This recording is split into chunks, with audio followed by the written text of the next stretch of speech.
So hello, very welcome to another chapter of history, which is जिसका chapter का नाम है from hunting gathering to growing fruit कि कैसे ग्रोइंग फूड सॉरी सो देखो यार इस चैप्टर में हम लोग पढ़ने वाले हैं कैसे ह्यूमन बीइंग्स हंटिंग किए पहले, ठीक है, then they started gathering and they started growing fruit. So ये कहीं ना कहीं एक प्रॉपर स्टेज से होते हुए गुजरे हम लोग। क्लियर। सो उसके बारे में हम लोग जानेंगे कैसे हुआ क्या हुआ। चलिए इस चैप्टर को शुरू करते हैं। और हाँ यार, इस चैप्टर को शुरू करने से पहले अगर आप लोगों ने लाइक कमेंट शेयर सब्सक्राइब नहीं किया है तो कर दो सब्सक्राइब जरूर, बटन को एकदम तोड़ दो फोड़ दो, जो करना है कर दो, लेकिन कर देना जरूर से। सो फटाफट चैप्टर को स्टार्ट करते हैं। क्लियर। So let's go. सो पहला लाइन लिखा हुआ है the earliest people why were they on the move, कि वो मूव क्यों करते थे, है कि नहीं। Why they were on the move, देखो मूव अगर कर रहे हैं there might be some reason, क्योंकि मैंने क्या बताया था कि history is all about a precise prediction, है कि नहीं। तो वो क्यों मूव कर रहे हैं, why they were migrating. So there could be many reasons, जैसे कि for example favourable condition,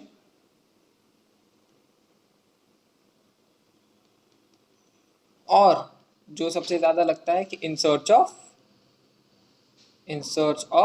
food. ठीक है। सो हो सकता है कि they were on the move because of the search of food. Clear. अब देखो, we know about the people who lived in the subcontinent as early as 2 million years ago. They today we describe them as the hunter gatherers, यानी कि आज हम उन लोगों को, जैसे जो लोग रहते थे नियर अबाउट 2 मिलियन ईयर्स अगो, तो उनको हम लोग हंटर या गैदरर्स बोलते हैं। The name come from the way in which they got their food. अब ये नेम कहाँ से आया, नेम वहां से आया कि the way they used to gather their food, इकट्ठा कैसे करते थे या हंट करके, that's why they were known as hunter या gatherer. Clear. Generally they hunted what they used to hunt, they hunted wild animal, caught fish and birds, gathered fruits, roots, nuts, seeds, leaves, stalks and eggs. Clear. So वो gather किया करते थे, यानी कि जमा किया करते थे व्हाट, फ्रूट फल, जड़, नट, सीड्स पत्ते और एग्स वगैरह। क्लियर। अब हंटर क्या है, hunter gatherers move from one places to another, वो एक प्लेस से दूसरे जगह पे क्या करते थे, मूव करते थे। There are many reasons for this, there could be many reason या there might be many reasons for this. ठीक है। अब क्या हो सकता है, let's go. First, if they had stayed in one place for a long time, they would have eaten up all the available plant and animals for animal resources. अब मान के चलो, मैं एक फिगर के थ्रू बताता हूँ। यहाँ पर एक कम्युनिटी रहती है एक्स, और यहाँ पर कुछ फूड अवेलेबल है। अब नियर अबाउट 3 साल 4 साल ये लोग यहाँ रहे और सारे फूड के रिसोर्सेज खत्म हो गए। So what now, they have to move from one place to another. Clear, क्योंकि एनिमल और प्लांट रिसोर्स तो खत्म हो चुका है कि नहीं। अब therefore they would have to go elsewhere in search of food, जो कि मैंने यहाँ बताया, in search of food. Clear. Second, animal move from one place to place either in search of smaller prey or in case of deer and wild cattle in search of grass and leaves. That is why those who hunted them had to follow their movements. अब देखो, मान के चलिए एक animal है x और एक gathered people या ग्रुप ऑफ पीपल है, वो इसको अपना शिकार बनाते हैं या खाना शुरू करते हैं। ठीक है। लेकिन ये एनिमल जो है वन प्लेस टू दूसरे प्लेस क्या करता है, माइग्रेट करता है, दे माइग्रेट। ठीक है। अब ये माइग्रेट करता है in search of food, animal के बारे में बता रहा हूँ, ये माइग्रेट करता है इन सर्च ऑफ फूड या फेवरेबल कंडीशन। तो गैदरर्स को और हंटर्स को उनके पीछे पीछे पीछे पीछे मूव करने की जरूरत थी। Let's move on to second page. Third, तीसरा कारण भी बता रहा है, plants and trees bear fruit in different season. अब डिफरेंट सीजन में है, तो अगर कोई हंटर या गैदरर को आदत हो जाती है या उसको उस कंडीशन की लत लग जाती है, तो वो फ्रूट के लिए वो सीजन का वेट करता है या वो मूव कर जाता है in search of different fruit और food. So people have move from season to season in search of different kind of plants. एक और रीजन दिया हुआ, fourth, people and plants and animal need water to survive. अब हर जगह water की availability equal नहीं रहती है। So water is found in lakes, streams and rivers, इसलिए वो इस एरिया से दूसरे एरिया जाते हैं। अब देखो, people living in the bank would have had to go in the search of water during the dry seasons, यानी ड्राई सीजन्स के लिए, समर सीजन मेनली, वाटर तो सूख जाता है, अब उनको दूसरे जगह जाना पड़ेगा। क्यों, क्योंकि उनको वाटर की नेसेसिटी है। अब आते हैं नेक्स्ट टॉपिक पे। What is the next topic, अब how do we know about this people, अब इस पीपल के बारे में या हंटर या गैदरर्स के बारे में हम कैसे जानेंगे? पिछले क्लास में मैंने बताया था थर्मोलुमिनेसेंस के बारे में, कार्बन डेटिंग के बारे में, टी ट्री रिंग के बारे में, है कि नहीं? सो अभी देखो यहाँ पर क्या आती है बात, यहाँ पर आती है आर्कोलॉजिस्ट की बात। ठीक है, archaeologist have found some of the things of hunter and gatherer made and use. Archaeologist को बहुत सारी ऐसी चीजें मिली है जो हंटर और गैदरर्स उसको बनाकर यूज करते थे। It is likely that the people made these tools of stone, wood, bone। अब यहाँ पे स्टोन, वुड और बोन की बात आ रही है, तो it is talking about different stages of history या पीरियड। यहाँ पर सबसे पहले मीसोलिथिक आ जाएगा, मीसोलिथिक एज, मीसोलिथिक एज या मीसोलिथिक एला। फिर आता है पेलियोलिथिक, फिर आता है, एक सेकेंड, फिर आता है मेगालिथिक। ठीक है, सो ये डिफरेंट टाइप स्टेजेस की बात हो रही है जो हम आगे जाकर कंप्लीट तरीके से पढ़ेंगे। अब some of the stones use to cut meat and bone, कोई कोई स्टोन्स जो है वो यूज करते थे मीट और बोन को काट करने के लिए। Scrape bark from trees and hides, यानी कि animal skin, chop fruit and fruits, यानी बार्क, बार्क मतलब पेड़ का जो छाल होता है उनको काटने में काम आती थी। ठीक है, मीट और बोन को कट करने में काम आता था। एनिमल्स मतलब एनिमल स्किन को एनिमल से अलग करने के लिए ये काम आता था। Some of them have been attached to handle, अब इनको ये दिमाग आ गया था कि स्टोन को हैंडल में अगर अटैच कर दें it will be more lethal.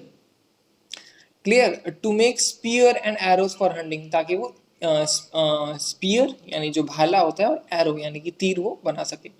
Other tool were use to chop woods, wood को चॉप करने के लिए, which was use as firewood, firewood मतलब जलावन, जलावन मतलब वैसी लकड़ी जो जलाने में काम आए। ठीक है, उस तरीके के मीन्स लकड़ियों को वो काटा करते थे। इस फिगर से आप समझ सकते होंगे। Let's move to page 3। यहाँ पे मैंने कुछ नोट्स लिखा हुआ है जो आप लोगों को बहुत अच्छे तरीके से समझ आएगा। अब अच्छा, यहाँ पे एक वर्ड दिया हुआ है, choosing place to live in. People कहाँ रहेंगे, वो पीपल रहना कहाँ ज्यादा पसंद करेंगे? एक चीज हमेशा याद रखना कि अर्ली सेटलमेंट्स हमेशा कहीं ना कहीं वाटर सोर्स के पास ही आपको अवेलेबल मिल जाएगी। फॉर एग्जाम्पल, अगर मैं सबसे अच्छी एग्जाम्पल बात करूँ, सो हम बात करते हैं मेसोपोटामियन सिविलाइजेशन के बारे में। ठीक है, तो मेसोपोटामियन सिविलाइजेशन कहाँ थी भाई? वो रेड सी के आसपास थी, है कि नहीं? ये मेसोपोटामियन रेड सी के आसपास थी। हमारी हरप्पन सिविलाइजेशन इंडस वैली के पास थी। इजिप्शियन सिविलाइजेशन रिवर नाइल के पास थी, नाइल NILE, नाइल के पास थी। और शैंग डायनेस्टी वो सैंगपो के पास थी, जिसको हम लोग ब्रह्मपुत्र बोलते हैं। तो यहाँ पर मैंने एक छोटा सा ये लिखा हुआ है नोट्स, ताकि आप लोगों को अच्छे तरीके से फिगर के थ्रू समझ आ पाए। ठीक है, तो चलो इसको हम लोग ध्यान देते हैं। यहाँ पे सबसे पहले मैंने लिखा है, हाँ यहाँ पे ध्यान दें, सबसे पहले लिखा है मीसोलिथिक एज। ठीक है, मीसोलिथिक एज को जो है हम लोग मिडिल स्टोन एज भी बोलते हैं, and it is famous for microliths. Micro का मतलब ही होता है क्या? स्मॉल, और लिथ्स का मतलब होता है वेपन, यानी कि these were famous for small weapons. Clear. फिर आते हैं Palaeolithic age. What is Palaeolithic age? Palaeolithic is also known as old stone age. ठीक है, इसको ओल्ड स्टोन एज भी हम लोग बोलते हैं। यहाँ पे आप फिगर देख सकते हो, मैं अच्छे से इसको बनाता हूँ। ये फिगर आप देख सकते हो, है कि नहीं? ये क्या है? छोटे छोटे छोटे छोटे स्टोन से इन्होंने क्या किया? टूल्स बनाए या वेपन्स बनाए। जैसे ये वाला जो एक टूल है कि नहीं? ये एक स्पीयर का शेप ले सकता है। ठीक है, अब आते हैं पैलियोलिथिक एज। और ये पैलियोलिथिक एज जो है ना, आज से 25 लाख साल से लेकर के 2 लाख साल पुराना है। ठीक है, अब यहाँ पर भी आप देख सकते हो कैसे छोटे छोटे टूल्स बनाए गए हैं। ये माइक्रोलिथ्स हैं, बड़े टूल्स को काट करके चॉप ऑफ करके छोटे पार्ट्स बनाए गए हैं। क्लियर, और ये सब यूज होते थे by hunters and gatherers. Clear. फिर आते हैं हम लोग नियोलिथिक एज। अब ये नियोलिथिक एज क्या? Neolithic age is for more than 10,000 to 4500 BC ago. ठीक है, अब ये नियोलिथिक एज क्या? Neolithic age is also known as new stone age. ये मैंने यहाँ नहीं लिखा है, it is also known as new stone age. Clear, इसको न्यूलिथिक एज बोलते हैं। फिर आते हैं यहाँ हम लोग अपने मेगालिथ पे। मेगालिथ एज क्या? मेगा का मतलब होता है बड़ा, लिथिक का मतलब मैंने बोला स्टोन। ठीक है, and it was near about 25 BC से 200 AD तक। What do you understand by BC? जल्दी बताओ फटाफट। BC means before Christ. Clear, and AD means after death या एनो डोमिनी। ठीक है, तो अब आते हैं यहाँ पर इस चैप्टर पे कि चैप्टर क्या बोल रहा है भाई, चूजिंग प्लेस टू लिव, कि लोग कहाँ चूज करेंगे रहने को। अब लुक एट द मैप 2, ये हमारा मैप 2 है, ठीक है, ये मैप 2 है। यहाँ क्या बोला, below all the places marked with red triangles are the site from the archaeologist have found the evidence of hunters and gatherers, यानी कि जहां जहां रेड मार्क है वहां वहां हंटर और गैदरर्स हैं। What mark with red triangle, जैसे कि here is a red triangle, here is a red triangle Hunsgi के पास, फिर यहाँ पर है करनूल केव्स, और ये एक यहाँ पर भीमबेटका। ये 3 या 4 ऐसे जगह है जहां पर हंटर और गैदरर्स के क्या मिले हैं, एविडेंसेस मिले हैं, किसको, आर्कियोलॉजिस्ट को। क्लियर। अब देखो only some are shown in the map, कुछ ही है। Many sites were located near the sources of water such as rivers and lake, जैसे कि मैंने आपको यहाँ पर बहुत अच्छे से समझा दिया, ठीक है। सो ये जो है आप अपने मैप यहाँ पर आप स्क्रीनशॉट ले सकते हैं, ये बहुत अच्छा है, ठीक है। ये जो रेड ट्रायंगल है ये पेलियोलिथिक एज है, पेलियोलिथिक एज से ये लिया गया है। फिर जो ब्लू है, ब्लू कलर का जितने भी मार्क है, जैसे यहाँ पर ये हौलूल के पास, पयम्पली के पास, ये न्यूलिथिक साइट से रिलेटेड है। मेगालिथिक साइट मतलब बड़े बड़े स्टोन्स के यहाँ पर मार्किंग आपको मिल जाएंगे इधर और इधर, ठीक है। सो ऐसे एरिया कुछ है, तो आप इसके स्क्रीनशॉट ले सकते हैं ताकि आपको मैप वर्क में बहुत अच्छा हेल्प मिल जाए। अब आते हैं नेक्स्ट पेज पे, दैट इज पेज नंबर 4। चलिए, as stone tools were important, हम लोग को पता है स्टोन टूल्स इंपॉर्टेंट था। People try to find places where good quality of stone was easily available. अब अच्छे क्वालिटी के स्टोन कहाँ मिलेंगे भाई, है कि नहीं। अब आप लोगों ने इग्नियस रॉक, मेटामॉर्फिक रॉक पढ़ा होगा, है कि नहीं। आज का क्वेश्चन नंबर 1 है। चलिए, टुडेज क्वेश्चन नंबर 1 कमेंट में मैं वेट करूंगा शिवांगी का भी और मानसी का भी, क्योंकि यही दोनों हैं जो अच्छे से आंसर दे रहे हैं। So what is igneous and metamorphic rocks, तो फटाफट से कमेंट करके बताओ कि what is igneous and metamorphic rocks. Clear. अब आते हैं नीचे। अभी यहाँ देखो बहुत अच्छा चीज है, rock painting and what they tell us, यानी रॉक पेंटिंग क्या होता है and what they tell us. तो rock painting are example of what, they are an example of biofact. मैंने बताया था कुछ दिन पहले, अगर आप लोगों को याद हो तो, है ना। These are the example of bio fact. अब ये बायो, आपने आर्टिफैक्ट सुना होगा, बायोफैक्ट क्या होता है, बायोफैक्ट आर समथिंग जिसको आप एक जगह से दूसरी जगह शिफ्ट नहीं कर सकते हो, ठीक है। रॉक पेंटिंग को उठा के ले जाने के लिए आपको पूरा रॉक को उठाना पड़ेगा। अब यहाँ आप देख सकते हो, यहाँ पर ऑरेंज कलर से कुछ कुछ पेंट किया हुआ है, ठीक है। So these are rock paintings, और ये देखो ये केव का काम कर रहे हैं, है ना, एज ए शेल्टर का काम कर रहे हैं। I don't think if you can see यहाँ पर ये और ये देखो एक प्रॉपर शेल्टर का काम कर, है कि नहीं। सो दीज आर, वहाँ ऐसे लोग रहते थे, वहाँ पर रहा करते थे, ठीक है। और रहते रहते वहाँ पर वो लोग ड्रॉ भी किया करते थे, what they C they Drew, ठीक है। जैसे एक एग्जांपल बहुत अच्छा यहाँ पर दिया हुआ है कि नहीं, अ painting from rock shelter describe the painting, ये आप लोग डिस्क्राइब कर सकते हो क्या है ये, ठीक है। सो बात है हमारे पेज नंबर 5 पे, लेट्स गो।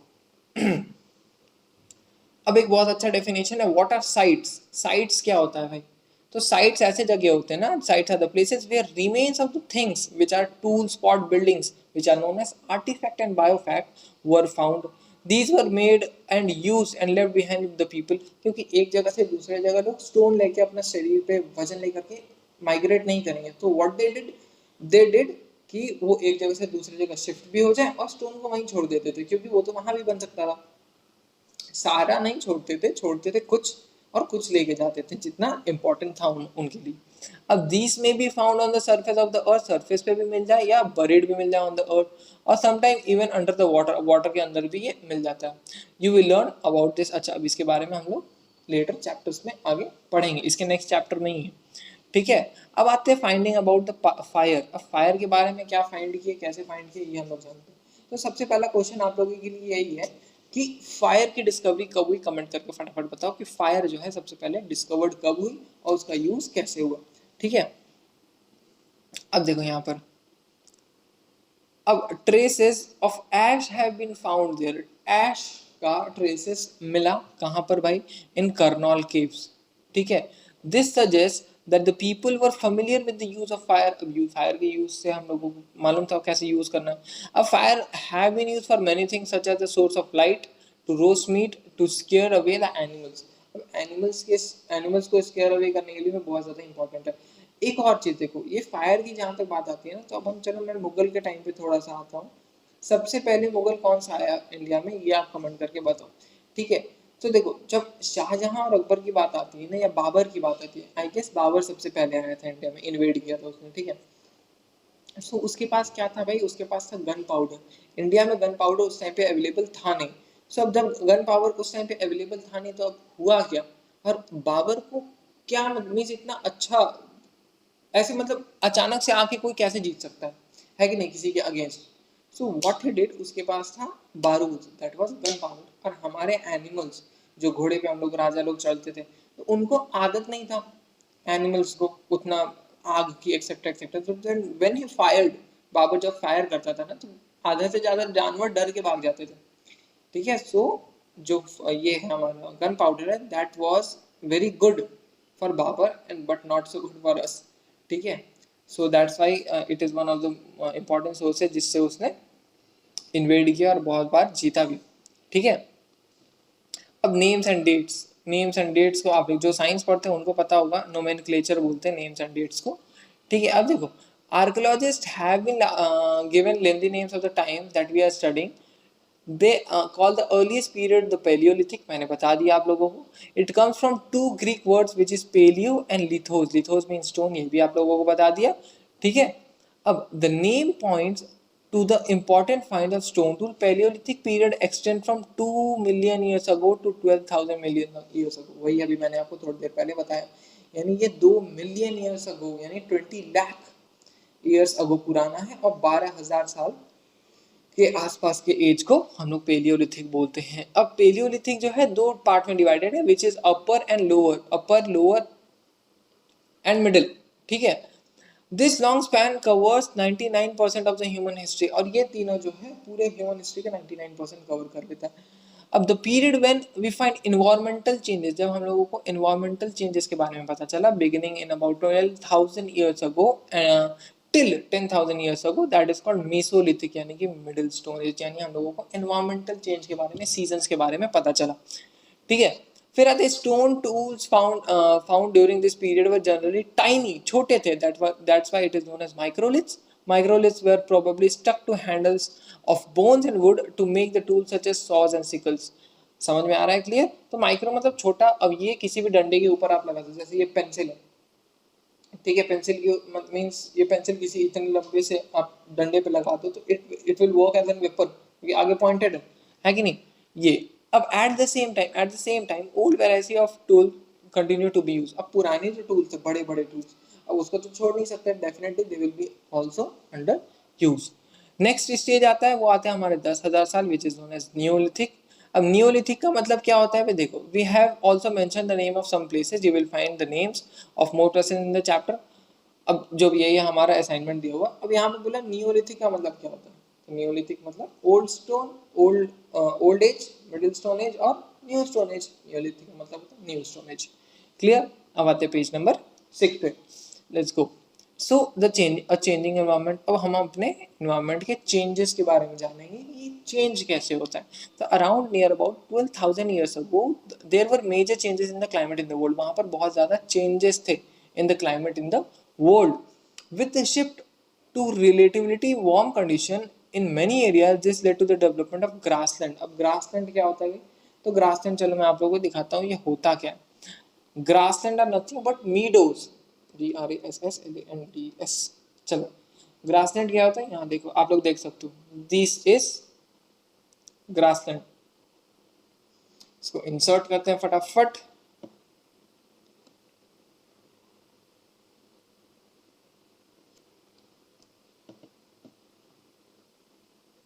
ये हमारा ग्रासलैंड. ठीक है, so in many area this led to the development of grassland. बहुत जगह पे, बहुत एरियाज पे जो क्लाइमेटिक कंडीशन है, ये वार्म क्लाइमेटिक कंडीशन है, ये लेड करता है किस पे, ये लेड करता है हमारे ग्रासलैंड के फॉर्मेशन पे. अब this is turn led into the increase of number of deer, antelope, goat, sheep, cattle etcetera that survive on the grass. अब बहुत सारे एनिमल्स को ये पॉपुलेशन पे क्या किया, असर किया, क्योंकि बहुत सारे ऐसे एनिमल्स हैं जो ग्रास पे डिपेंड करते हैं। यहाँ पर एक और बहुत अच्छा क्वेश्चन उठ के आता है कि what is the difference between deer and antelope. ठीक है, चलो फटाफट कमेंट करके बताओ तो what is the difference between deer and antelope.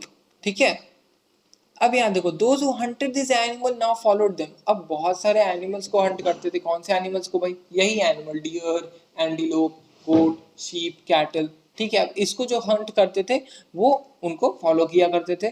ठीक है, learning about their food habits and their breeding seasons, it is likely that this happened. People start thinking about their herding and rearing these animals themselves. Fishing also became important. अब धीरे धीरे जैसे जैसे लोग इनको खाने लगे तो इनको पालना का भी क्या हुआ, cattle rearing also became a good source, ताकि वो उनसे फूड, मीट, मिल्क एक्सेट्रा या एग वगैरह ले सके। ठीक है, हाउएवर फिर जब उन्होंने कुत्तों को पाला तो वो तो बहुत अच्छे दोस्त ही बन गए। They helped in hunting other animals. अब आते हैं the beginning of farming and herding. अब स्टार्ट होता है हर्डिंग और farming. Clear, this was the time when several grain bearing grasses, यानी कि ग्रेन, जब grain bearing grasses including wheat, barley and rice grew naturally in different part of the subcontinent. अब ये naturally उगा सबसे पहले, ठीक है, कहाँ पर, सब कॉन्टिनेंट पर। एक और क्वेश्चन आता है, क्वेश्चन नंबर 3, व्हाट आर सब कॉन्टिनेंट्स। क्लियर, अब आते हैं main, women and children probably collect these grains as food and learned where they grew and when they ripened। यानी कि जो चिल्ड्रन है, मैन है, वुमन है, उन्होंने क्या किया, इसको लिया और इनको ऑब्जर्व करना चालू कि ये कहाँ उगते हैं, कैसे उगते हैं और ये पकते कब हैं। ठीक है, अब this may have led them about to growing plants. अब इसके कारण उन्होंने ये सोचा होगा कि rather than observing them, why don't we grow them again। In this way people became farmer, और इसी तरीके से पीपल जो है धीरे धीरे became farmer. People could also track and then tame animal by leaving food for them near their shelter. अब देखो पीपल अब क्या कर दिए, तो ललचा करके पकड़ना ब्रिटिश का भी आदत था, ललचा करके पकड़ना पुराने लोगों का भी आदत था। अब people would also attract and then tame animals, यानी उनको शिकार के लिए पकड़ लग सकते थे, by leaving food for them near their shelter. उनके शेल्टर के पास वो क्या करते थे, खाने को छोड़ देते थे, और एनिमल जैसे ही आते थे they used to hunt them. The first animal to be tamed was wild ancestor of the dog, जो मैंने बताया अभी तुरंत। Later people encouraged animals that were relatively gentle to come near and camps where they lived। अब क्या हुआ, लोग जो है एनिमल रियरिंग करने लगे, यानी एनिमल्स को पालने लगे, और उन्हीं एनिमल्स के पास जाते थे डेफिनेटली जो जो उनको सेफ लगता था। ठीक है, these animals, कौन थे वो animals, such as sheep, goat, cattle and also pig lived in the herds and most of them ate grass। और ये सब क्या, ate grass ही खाते हैं। Often people protected these animals from attacks from wild animals, this is how they became herders। और दूसरे animal, उनके पालतू जानवर को न खा जाए, इसलिए men started protecting their animals and that is how herding started। ठीक है, फिर आते हैं यहाँ डोमेस्टिकेशन। डोमेस्टिकेशन का मतलब होता है पालना। ठीक है, सो डोमेस्टिकेशन क्या है, domestication is a name given to a process in which people grow plants and look after animals. Very often plant and animals that are tended by people became different from wild animals and animals। This is because people select plants and animals for domestication। Domestication हर जानवर के साथ नहीं होती है। Domestication का मतलब होता है जब people या person चूज कर लेता है कि कौन सा जानवर और कौन सा फसल उसको उगाना है। क्लियर, ये वही है पूरे ये पूरा मींस पैराग्राफ, उसके बाद में फिर एग्जांपल है। अब देखो यहाँ पर एक और चीज है, एक line, domestication was a gradual process that took many parts of the world that took place in many parts of the world। It began about 12,000 years ago। Virtually all the plants and animals produced that we use as food today is the result of domestication। यानी आज जो भी हम use करते हैं that is the result of domestication।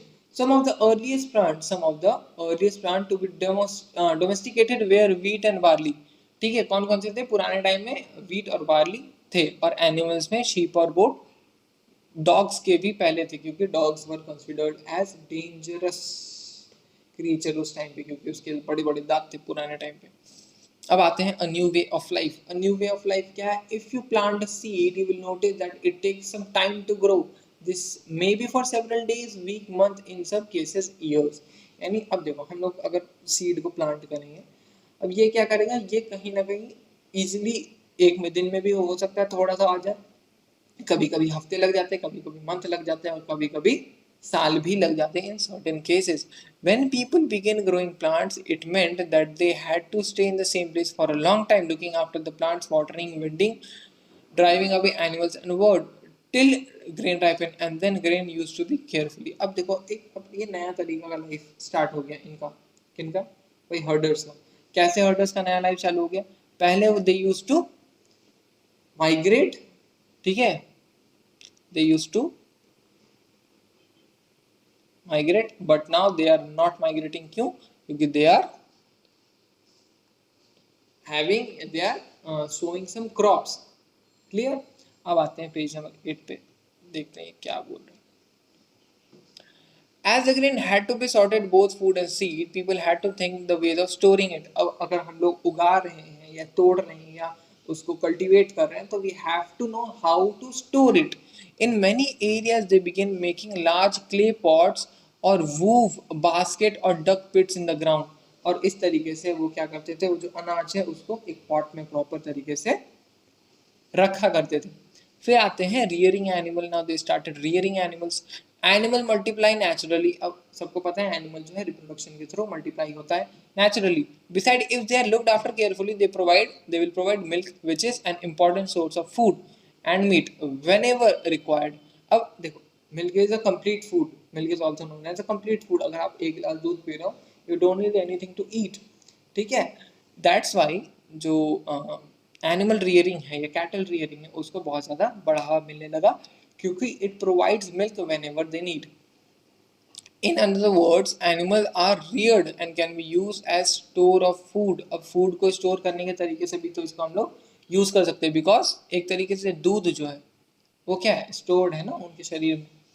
So that is why. अब आते हैं finding out about the first farmers and herders. सबसे पहली फार्मिंग कहाँ हुई, सबसे पहले हर्डिंग कहाँ हुई, ये देखते हैं. You will notice a number of blue squares, ठीक है. मैप 2 में, मैप 2 हम देखते हैं कहाँ है. Each marks a site from where an archaeologists have found evidence of early farmers and herders. These are found all over the subcontinent. Some of the most important ones are in the northeast, in the present day of Kashmir, and east of the South India. South India में भी है, means south India के east में भी है, और कश्मीर में के भी बहुत सारे पार्ट्स में है. तो चलिए हम लोग देखते हैं. आई गेस पेज नंबर 9 में होगा ये, map 2. Where is our map 2? हाँ, so this is our map 2.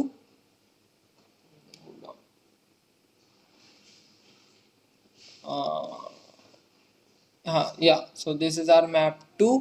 यहाँ देखिए ये सारे एरियाज में कहीं ना कहीं एक इधर सदर्न पार्ट के साउथ वेस्टर्न इंडिया में इनामगांव, मुंबई, ये सब एरिया में हम लोगों को वीट या फूड्स के ट्रेसेस मिलते हैं, ठीक है. अब आते हैं page number 9, towards a settled life. Now people started to settle their life, ठीक है. अब archaeologists have found other traces या trades of hunt or houses at the same times.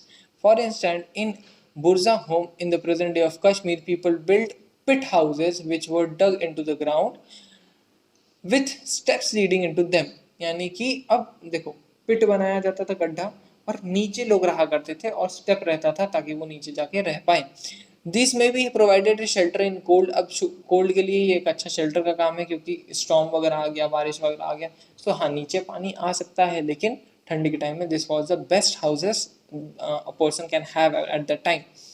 अब archaeological have also found cooking hearths both inside and outside the hearth. यानी hearth के घर के अंदर और घर के बाहर भी उनको हर्थ मिले हैं, जिसमें वो खाना बना करते थे. Which people suggest that depending on the weather people could cook food either indoors and outdoors. यानी depending upon the season, monsoon या वेदर, बाहर की कंडीशन कैसी है, सो पीपल घर के अंदर भी खाना बनाते थे और घर के बाहर भी खाना बनाते थे. Stones tools have been found in many sites as well. Many of these are different from earlier Paleolithic tools and that is why it is known as Neolithic. अब यहाँ क्या बोले, बहुत सारे ऐसे स्टोन के टूल्स हैं जो इस स्टेज पे हम लोग को मिले हैं, और पुराने टाइम के टूल से जो पैलियोलिथिक एज के थे वो अलग हैं. That is why this age is known as Neolithic, ठीक है। This include that were polished, अब यहाँ पॉलिशिंग स्टार्ट हो गई थी to give a fine cutting edge, and mortars and pestles use for grinding the grain and other plantary produce, यानी कि उसको धार करने के लिए they were using mortar and pestles, ठीक है। मोर्टार और pestles are use for grinding grain, grinding grain के लिए यूज होते थे, मतलब ग्रेन को ग्राइंड करने के लिए एक ऐसा वो होता था, पत्थर का रॉक का बनाया जाता था, उसके ऊपर ऐसे बड़ा सा, ये आपको दिख रहा होगा, ये एक बहुत ऐसा अर्थ पॉट बनाया जाता था रॉक का, और इसके ऊपर क्या रहता था ऐसा, अब इसके अंदर छोटे छोटे छोटे छोटे बीट रहते थे, और इसको फिर टू एंड फ्रो मूव कराया जाता था, और इससे ग्राइंडिंग का काम होता था, ठीक है। Even today, several thousands years later, at the same time, tools of the Paleolithic types continued to be made and used. And remember, some tools were also made of bones. ठीक है, और bones के भी tools बनाया करते थे। अब many kind of earthen pots have also been found. Earthen pots tools भी बहुत ज़्यादा मिले।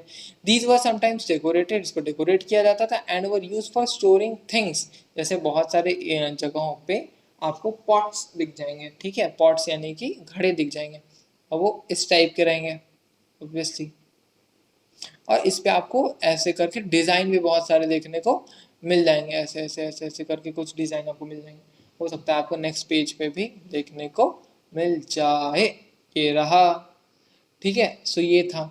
अब देखो, besides they begin weaving cloth, अब उनको वीविंग क्लोथ को वीव करना भी आ गया था, using different kind of material, for example cotton that could now be grown, अब कॉटन भी ये लोग उगा रहे थे।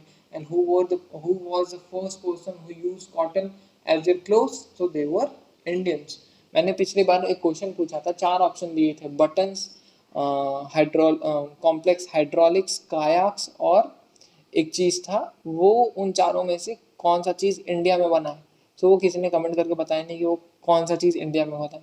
तो for your kind information, button, kayak, complex hydraulics, Pythagoras theorem, बहुत सारे ऐसी चीज़ें जो सिर्फ आपको इंडिया में मिला है, ठीक है, आपको इंडिया से ही वो चीज़ इन्वेंट हुआ है। अब डिड थिंग्स चेंज एवरीवेयर, अब हर जगह क्या एक साथ टाइम चेंजेस आया, मान के चलिए this is earth, hold on, let me draw, मान के चलो this is kind of earth, ठीक है। अभी इस एरिया में अगर मीसोलिथिक एज चल रहा है, सो क्या इस पार्ट में भी मीसोलिथिक चलेगा? नहीं, ऐसा नहीं होता है, ठीक है। Not quite in many areas, men and women still continue to hunt and gather food, and elsewhere people were adopted farming and herding slowly over several thousand years. Beside, in some cases, people tried to combine this activity doing different things during in different seasons. तो कोई कोई जगह पे एकदम slowly, धीरे धीरे, gradually develop हो रहा था, कहीं पे बहुत तेजी से हो रहा था, क्लियर। अब आते हैं अ क्लोजर लुक, अगर हम क्लोजर लुक देखें यहाँ पे, ठीक है, a closer look, living in dying in Mehrgarh. So this site is located in a fertile plain near the Bolan pass. Map है आप लोगों के घर पे, मैप में आप लोग मार्क करो बोलान पास को, ठीक है। Bolan pass is one of the most important pass in ancient history. So which is one of the important routes into Iran, Iran के रूट्स पे आता है, ठीक है। Mehrgarh was probably one of the places where people learned to grow barley and wheat। सबसे पहले यहाँ पर मेहरगढ़ में क्या हुआ था, बार्ली और वीट को उगाने का स्टार्ट हुआ था, प्रचलन हुआ था, and they started rearing sheep and goat for the first time in this area. उस एरिया में, इंडिया में ये सब बहुत पहले से हो रहा था। It is one of the earliest villages that we know about, अब ये जो है one of the earliest villages है पूरे वर्ल्ड में, जिसके बारे में हिस्टोरियंस को पता है। Bones of wild animals such as deer and pig, and also bone of sheep and goats were found. Other finds that Mehrgarh include remains of square और rectangular houses, जैसे कि आप देख सकते हैं, ठीक है, स्क्वायर और रेक्टेंगुलर हाउसेज है। ईच हाउसेज हैड 4 और more compartment, some of which they have been used for storage, यानी कि 2-3 घरों में या रूम्स में लोग रहा करते थे, और एक्स्ट्रा जो रूम है उसमें they were used as storage, ठीक है। अब जब people die, their relatives and friends generally pay respect to them. People look after them, perhaps in the belief that there is some form of life after death. अब पुराने time से ये चीज़ प्रचलन में है कि कोई ना कोई आफ्टर लाइफ वाली चीज़ें है, आपको एक केस के बारे में बताता हूँ मैं। एक केस है, दैट वाज, केस का नाम नहीं याद आ रहा है, इन विच Gandhi, not Rahul Gandhi, Mahatma Gandhi was also included in this, जिसमें गांधी जी ने बोला कि हाँ, कि आफ्टर लाइफ होता है, बिकॉज उस टाइम पे बहुत ही ज़्यादा अच्छा, तो मैं इसमें ऐड कर दूंगा कहीं पे अगर वो चीज़ होगा तो। अब burial is one of such arrangement, burial जो है उस टाइम पे बरियल बहुत अच्छे तरीके से करवाया जाता था, ठीक है, लोगों को बरी करने के लिए बहुत अच्छा उपाय था। Several burial sites have been found in the Mehrgarh, Mehrgarh में भी बहुत सारे burial site है। In one instant, the dead person was buried with goats, which were probably meant to serve as food in the next month, next world, यानी कि next world को उसको अगर भूख लगे तो इस world में जानवर को मार देने का, ठीक है, कॉमन सेंस एक्शन, ठीक है। तो चलो यार, इसी के साथ ये चैप्टर कम्प्लीटली खत्म हो जाता है, ठीक है। Hope you like the video. ज़्यादा टाइम वेस्ट नहीं करूँगा मैं आप लोगों का। अगर वीडियोस अच्छा लगा हो तो लाइक कमेंट शेयर सब्सक्राइब जरूर करना। धीरे धीरे धीरे धीरे हम लोग यूपीएससी की बहुत सारी बातें इस चैनल पे करने वाले हैं। So keep hustling, keep supporting, और फटाफट से शेयर करो यार। अगर आप लोग जानते हो कोई फेलो आपके एस्पिरेंट्स हैं, उनको ये अगर वीडियो ज़रूरत है, जो अभी नए नए चालू कर रहे हैं, दिस इज़ योर चांस। तो जाओ यार, सब्सक्राइब करो, शेयर करो और भर के लाइक मारो। कमेंट करना ज़रूर जो भी मैंने क्वेश्चन पूछा है। तब तक के लिए बाय बाय, सी यू, जय हिंद, जय श्री राम, एंड मिलते हैं बाद में।